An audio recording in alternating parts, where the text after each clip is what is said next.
आजको खेल राजशाही वारियर्सको ढाका क्यापिटलसँग हुँदैछ। दुईटै टिम एकदमै डेन्जरस छन्। ढाका क्यापिटल्स पनि त्यत्तिकै अब्बल रहेको छ जस्तो राजशाही वारियर्स थियो। अब हेर्न बाँकी छ कि कसले चाहिँ बाजी मार्छ आजको।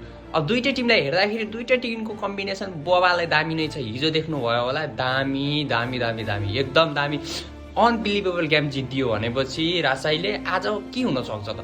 अब ढाका क्यापिटलतिर हेर्दाखेरि तान्जित हसन भन्ने छन् एउटा, तिनी पनि राम्रै खेल्छन्, दामी छ, तिनको पनि इकोनोमी पनि त्यस्तै राम्रो रहेको छ।